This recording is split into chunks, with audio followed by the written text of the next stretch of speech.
Hola a todos y bienvenidos a su podcast de mediación de arte, Encuentro Arte para Todos. Yo soy Maika. Y yo, Vero. Y el día de hoy conversaremos sobre uno de los referentes más icónicos de nuestra época.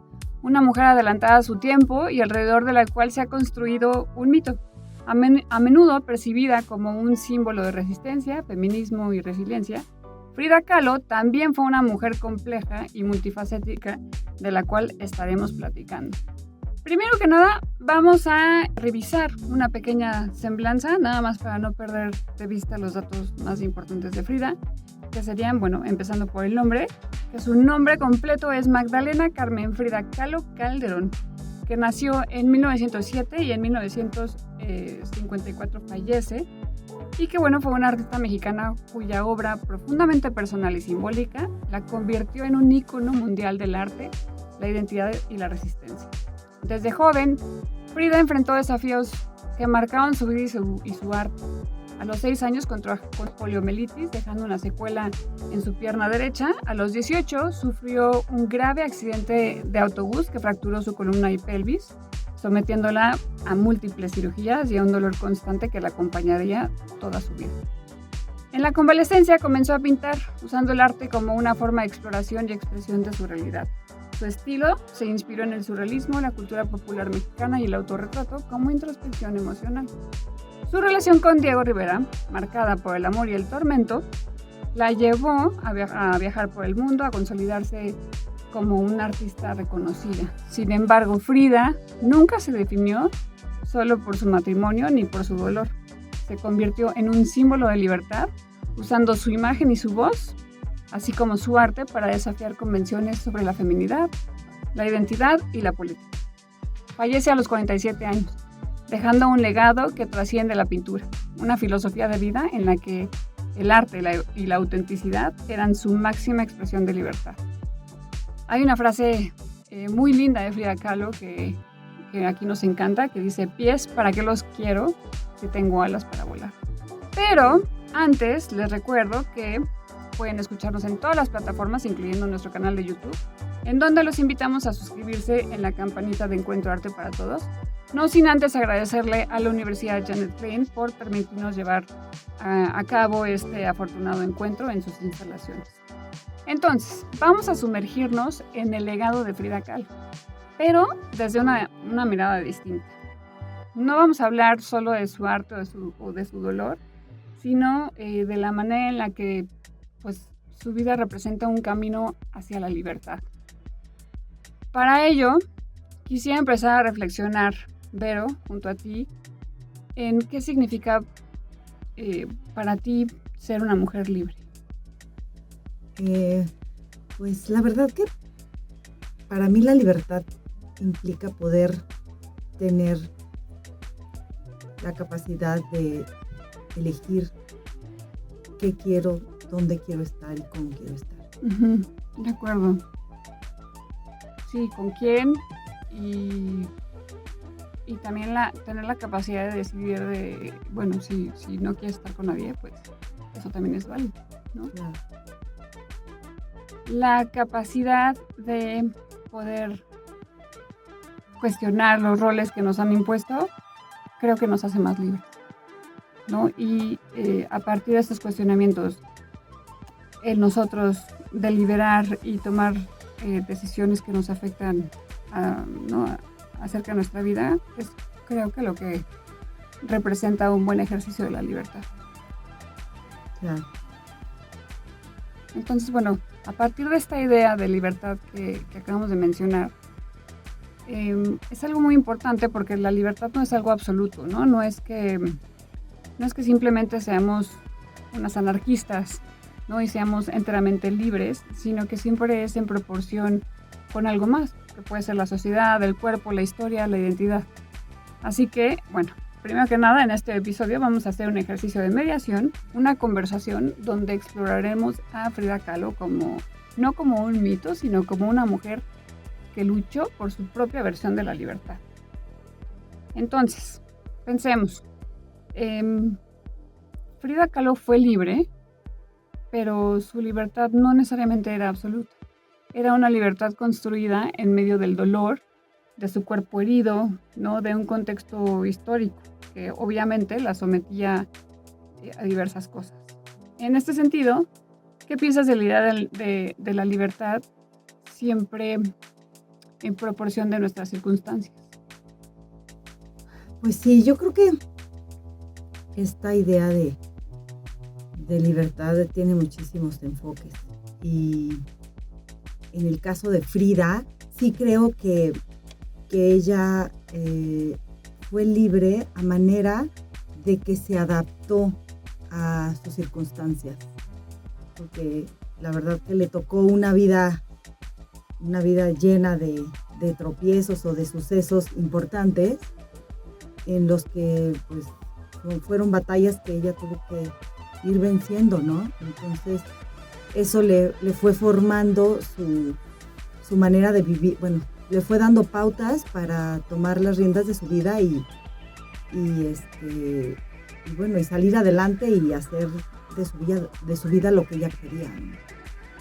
Soy yo y mis circunstancias, diría Ortega Gasset, ¿no? Que es prácticamente un reflejo de esto justamente, ¿no? De que somos un síntoma, un reflejo, una consecuencia del entorno que nos rodea y de cómo nos relacionamos con esto, ¿no? Entonces, yo creo que no, por supuesto, no podríamos pensar a Frida Kahlo sin todos estos elementos que al final la definen. ¿Tú qué dices, Vero? Sí, la definen y la fueron transformando. O sea, yo creo que Frida tuvo diferentes detonantes en su vida que fueron transformando su personalidad o fueron construyendo su personalidad y lo supo hacer bien, ¿no? O sea, podemos, yo creo que el primer detonante que yo creo que fue es haber nacido en 1907, 3 años antes de estallar la revolución. Y bueno, tan es así que ella toma la fecha de la revolución, del año de la revolución, en un principio como su fecha de nacimiento. O sea, ella decía que había nacido en 1910. Y yo creo que sí era una convicción que ella tenía. O sea, yo creo que lo hace también como de una manera metafórica de decir, nací revolucionaria, ¿no? Sí, como, o sea, simbólica, ¿no? De una manera simbólica, porque pues eso fue toda su vida, ¿no? En muchos aspectos que vamos a platicar, pero bueno, de entrada eso, imagínense ustedes nacer en pleno estallido de la revolución, ¿no? O sea, la verdad es que es muy interesante, hay muchos libros de Frida, pero el de Hayden Herrera sí se los recomiendo porque detalla de una manera muy curiosa la manera en cómo desde su infancia hasta su muerte, ¿no? Y esta parte está muy bien documentada, pero bueno, independientemente de eso, yo creo que eso de nacer en la revolución y después vivir la revolución y luego después ser post-revolucionaria, ¿no? Y tener como estas dos vertientes de estar en la revolución y después tratar de vivir una modernidad, ¿no? Como persona, como pintora, como habitante de la Ciudad de México, pues le desarrolla cosas muy interesantes, ¿no? Y aparte, bueno, otro detonante que yo también creo que es muy importante es cuando le diagnostican a los 6 años la poliomielitis, pues yo creo que sí, como una niña pues se enfrenta a este bullying, que ahora le decimos bullying, ¿verdad? Sí. A este bullying en la escuela donde ella ya no podía caminar bien, que a lo mejor usaba zapatos ortopédicos y pues se enfrentó a las burlas de Frida Pata de Palo, ¿no? Como le decían, y que ella se ponía furiosa. Entonces, esto le fue formando el carácter, ¿no? Definitivamente, creo que al final ella opta de manera muy valiente, ¿no? Y como con mucha seguridad y o sea, desde una posición muy poderosa, el tomar todas estas, digamos, debilidades, sí, o limitantes y transformarlas en fortalezas. Y más que debilidades, yo lo veo como desventajas. Ok. ¿No? Desventajas. Sí, me gusta más. Y desventajas que a veces nosotros podemos tener en la vida y que ¿por qué no reconocer nuestras desventajas? Es donde vamos a ver nuestras fortalezas, ¿no? Y capitalizarlas, ¿no? Yo creo que esa es una gran, gran lección. O sea, tomar nuestras peores, nuestros más grandes desafíos y hacer de eso una oportunidad que al final nos defina. Claro. También otro detonante y algo importante, obviamente, pues es el accidente que sufre, ¿no? Del tranvía y el camión que chocan. Y la verdad, pues sí, a partir de ahí, pues su vida cambió a sí, ¿no? claro. 360 grados. Y esto además la lleva a recluirse y a estar un poco enclaustrada en su casa, ¿no? Con estos largos periodos, yo creo que de espera y de dolor, en donde debe haber sido muy difícil para ella y debe de haber necesitado espacios para salirse de sí misma, para sobrellevar o sobreponerse a todo este dolor crónico que la acompañaba todo el tiempo. Y tener un descanso y poder vivir un poco la vida.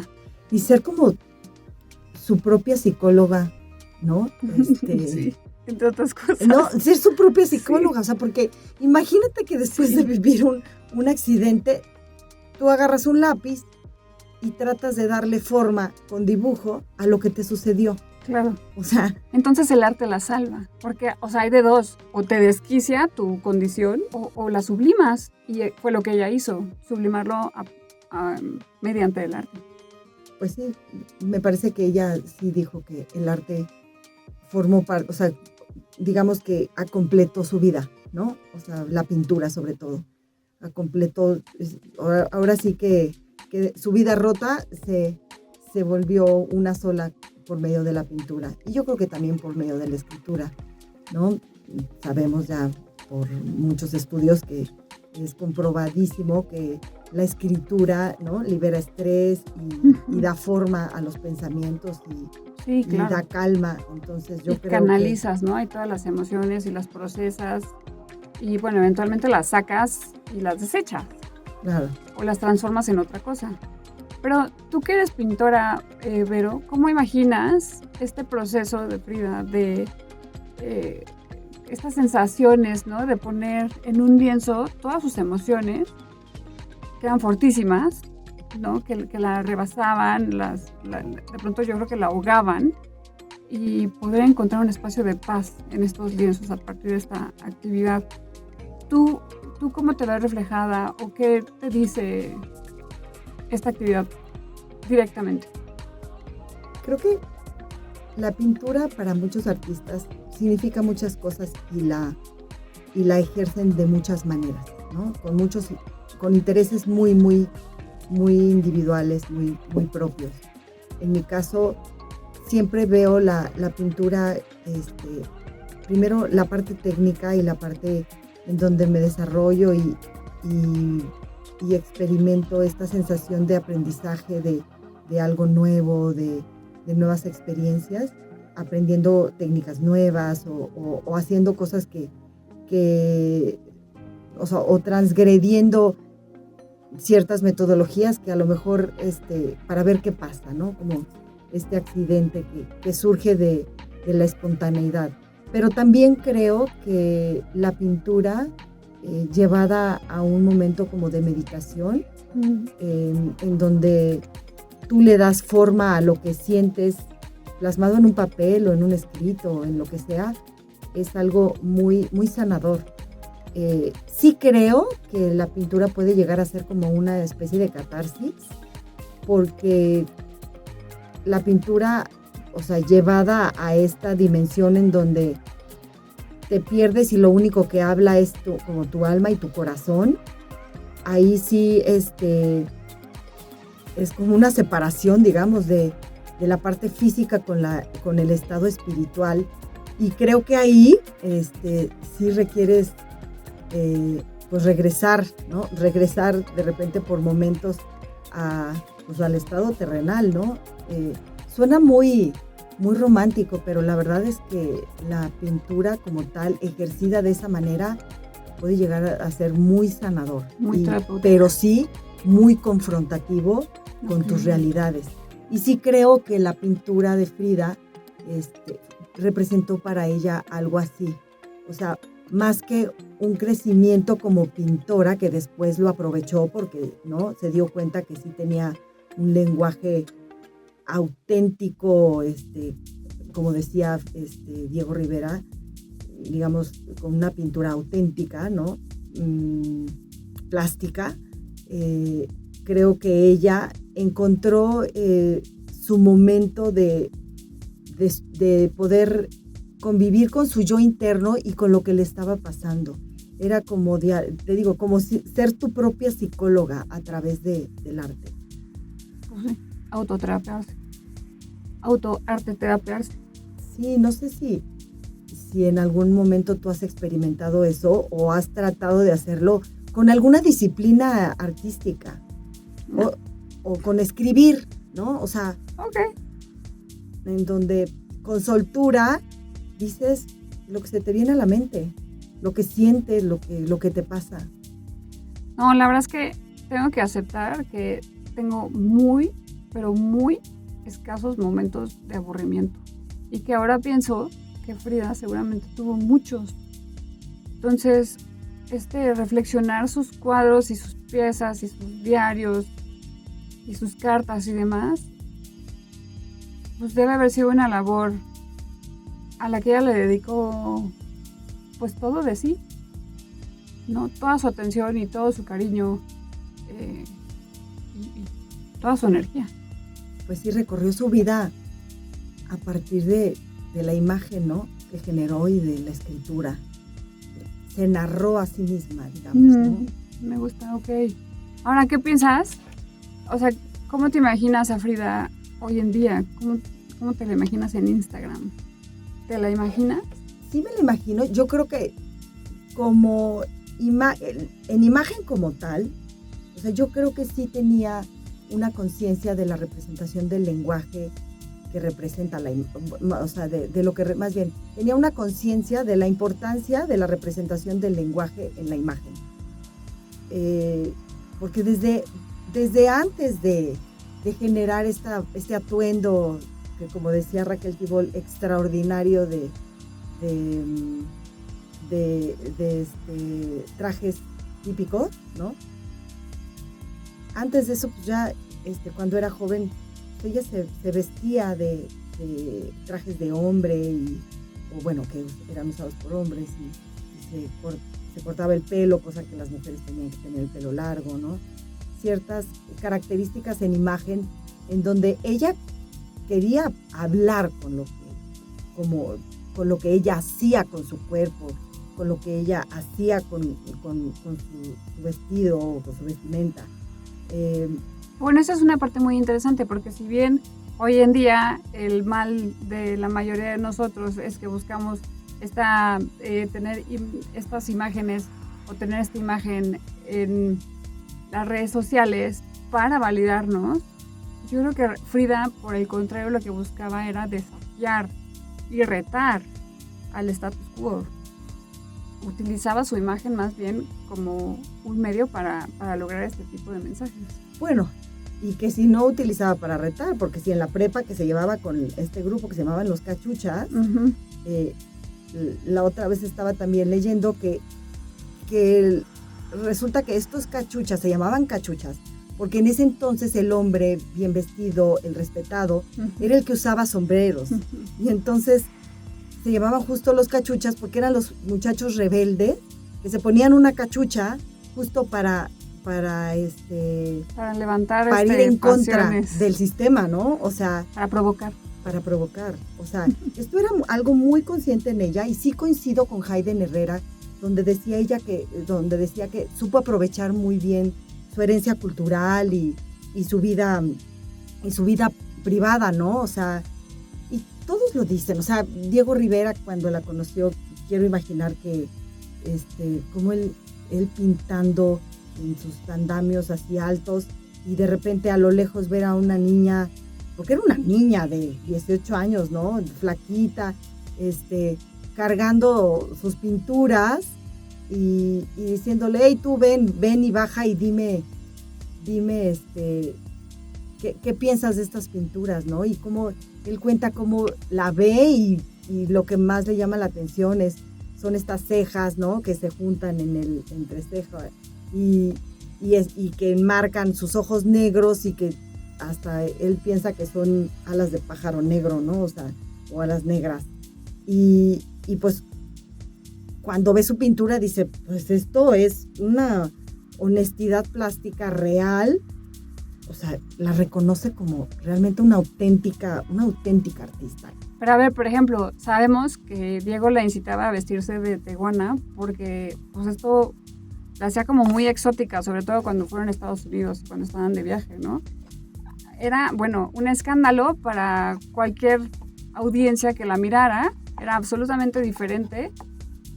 Mi pregunta es, ¿realmente que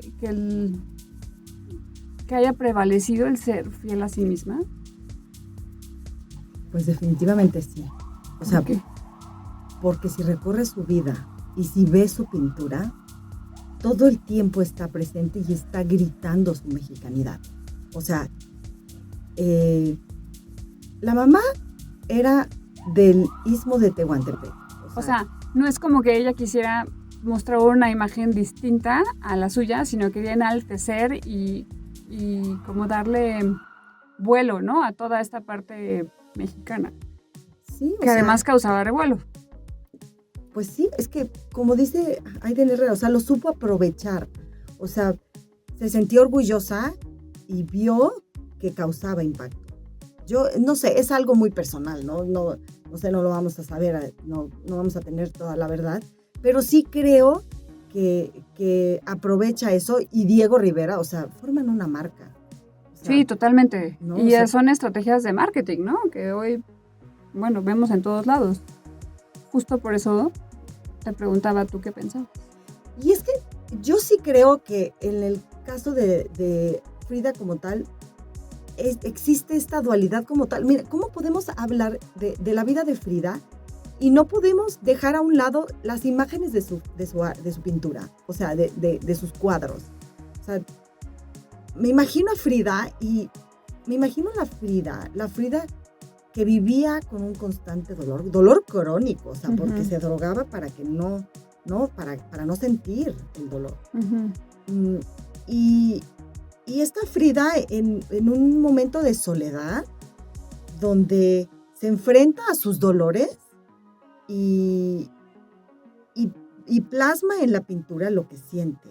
Y por otro lado, esta Frida, que es la Frida que comentábamos, la Frida en imagen, la Frida que se levantaba y que ponía atención a la falda que se iba a poner, ¿no? Con la blusa y el tocado. Uh-huh. Y cómo iba a caminar. O sea, esa era otra Frida. Okay. O sea, Diego Rivera decía que la obra de Frida era tan auténtica que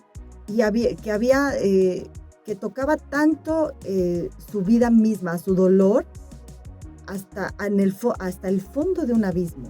O sea, generando un diálogo auténtico de lo que ella sentía, pero también de cara al espectador, a lo que su obra te dice, ¿no? O sea, es una obra colectiva y una obra individual. O sea, no puedes separar, así como ahorita no podemos separar hablar de su vida privada, y tampoco puedo separar, imaginar esa Frida, esas dos Fridas en las que una Frida sostiene a la otra, ¿no? Después de haber vivido cosas que para ella representaban algo tan doloroso como el dolor mismo, la traición de su esposo, la infidelidad, todo lo que alrededor sucedía a ella en su vida diaria.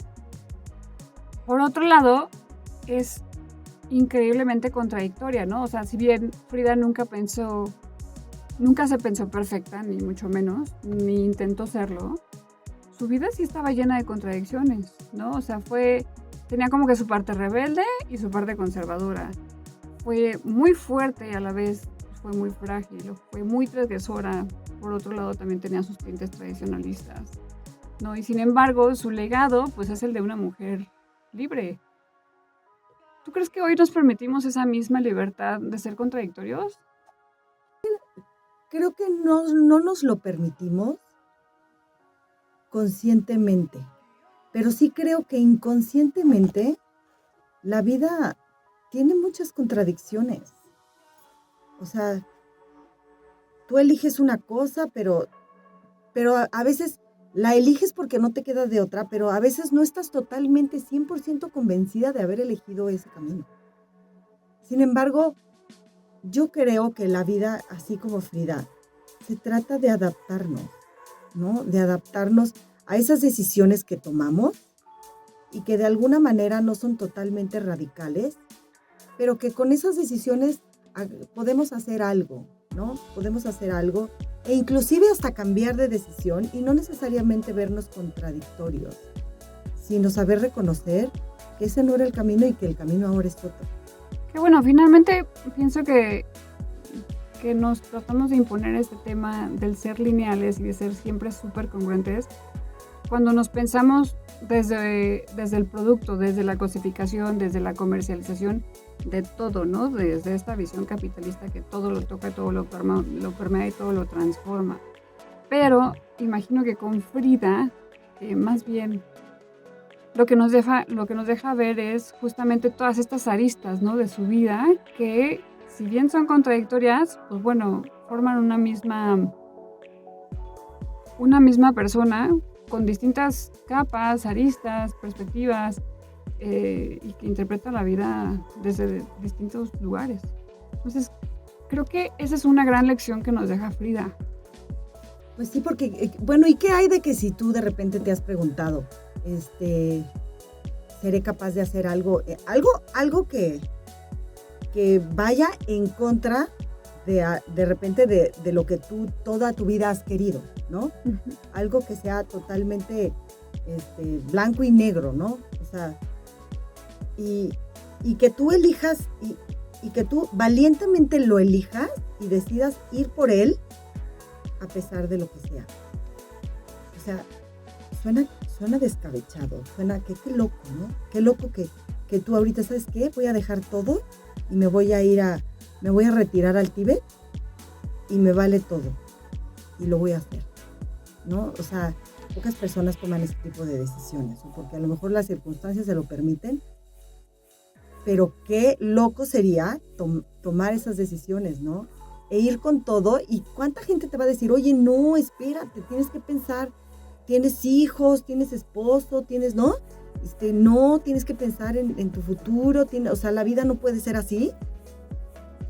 Y cómo, Frida, a pesar de, ¿no? A lo mejor este amor, si tú quieres, para muchas personas, enfermizo hacia Diego, ¿no? Uh-huh. Enfermizo, comprometido, llámale como quieras, ¿no? O sea, intenso, ¿no? Enfermo, no sé, ¿no? Pero como ella dice, yo lo quiero y me da igual, ¿no? Si tuvo 1000 aventuras, me da igual si me fue infiel en muchas ideas o en muchas cosas que él hizo que no me tomó en cuenta. Me da igual. Yo lo quiero. Y eso es lo que pasa. Me cae gordo Diego Rivera. No lo tolero, solo lo tolero y solo lo perdono, y creo que le pasa lo mismo a Frida, o le pasaba lo mismo a Frida. Porque es un genio. Pero de ahí en fuera es insoportable. Sí, creo que tenemos que pensar en él como hijo de la época y de sus circunstancias. ¿Cómo poder entender o tratar de entender a Frida y no querer y poder entender a Diego? La verdad, no habría que hacer un programa de Diego, que es también tiene una vida, ¿no? Muy polémica y de muchos detonantes que también lo hizo ser como era. Y aparte, a ver, Raquel Tibol decía que eran dos personas con unas personalidades súper fuertes. Pero sí me llamó la atención en una entrevista que escuché de Raquel Tibol, en donde ella dijo, pero era una relación fiel. ¿Cómo que fiel? No, ¿cómo que fiel? Sí, bueno, sí, Diego era un mujeriego, ¿no? Sí. A lo que se refería Raquel Tibol con la fidelidad de ellos, de uno al otro, es esta capacidad de saber reconocer a la otra persona como es sin quererla cambiar. No, pero ¿tú crees que Frida no lo quiso cambiar? Si cada vez que Sí. el otro tenía un amorío, ella sí se reía y contaba la manera ahí de cómo terminaba y todo, pero claro que le rompió el corazón cada vez. Es que yo creo que también, mira, a ver, no estoy justificando ni quiero aquí hacer una justificación de las infidelidades de Diego y de Frida, no. Simplemente, no sé, mi percepción es que, pues sí, Frida se enfrentaba a esta situación de dolor de está con otra mujer, ¿no? O sea, yo creo que sí, pues porque su condición humana, pues no está padre que el hombre que amas esté con otra persona, pero en realidad en sus escritos, en sus cartas, pues ella dice que también le dolía la falta de honestidad de parte de él, o sea, que él no llegaba con ella y le decía la verdad. O sea, la infidelidad me parece que de repente de Diego y Frida también radicaba en decirse sus posturas, sus planes, qué iban a hacer, qué estaban de acuerdo, qué no, de qué tenían ganas, de qué no tenían ganas. Y eso le dolía mucho a Frida, o sea, ¿por qué no tuviste la confianza de decírmelo? O sea, la misma Raquel Dibol dijo, híjole, el divorcio de Frida, el primer divorcio de Frida, en 1939, pues sí creo que fue algo muy fuerte para ella, fue que sí, que le fue infiel con la hermana. Pero también era una fractura que se había creado porque había acontecido esto de que Diego Rivera le había prestado su camioneta a Siqueiros para hacer un atentado en contra de Trotsky. Y la policía llega a casa de Frida y se la llevan presa. Uh-huh. O sea, y Frida sin saber, y Diego Rivera se fue. Ahora sí, como dicen, peló gallo, pues ya me voy, huyó con la esposa de Charles Chaplin. O sea, y tuvo la confianza Diego Rivera de contarle a esta persona y no a Frida. Y eso a ella le dolió muchísimo y dijo, ya, o sea, ¿por qué seguir con un hombre que ni siquiera confianza me tiene para contarme sus planes? Y aparte lo de su hermana, pues ya fue la gota que derramó el vaso. Pues sí, luego regresa con él. A mí lo que me duele de Frida es que haya terminado aceptando a Diego con todo lo que le hizo solo por tener un poquito de él. Nos duele porque a lo mejor en mi condición yo no lo hubiera hecho. Pero ella ni nos preguntó, ni se cuestionó. No la juzgo. Y no, o sea, sí me duele. Eso y luchar por nuestros ideales a pesar de, ¿es cuestionable o no es cuestionable? ¿O requiere de valentía? Pues es muy válido, yo creo. Pues no sé, hasta sus últimas consecuencias, ¿no? Qué fuerte. O sea, comprometió su vida a la revolución, ¿no? Y no a la revolución nada más por la revolución de México, ¿no? De la lucha por los trabajadores o por las desigualdades, sino por realmente levantar polvo, o sea, hacer ruido de lo que ella creía que no era, que era la injusticia, ¿no? O sea, en muchos aspectos. Bueno, pues hoy no hablamos solo de Frida Kahlo, hablamos de lo que significa ser libre, de cómo la libertad no es absoluta, sino que se construye en proporción a nuestras circunstancias. Hablamos de cómo el arte puede expandir los límites de la realidad, de cómo la identidad es un espacio de lucha y de cómo Frida sigue siendo un espejo donde podemos vernos reflejados. La pregunta ahora es para quienes nos escuchan, ¿qué significa para ustedes ser libre? ¿Qué herramienta utilizan para expandir su propia libertad?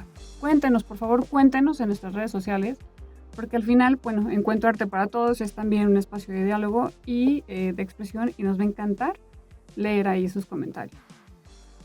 Vero, con esto cerramos. Gracias. Gracias por otro maravilloso encuentro, porque después de ver arte, Nada es igual.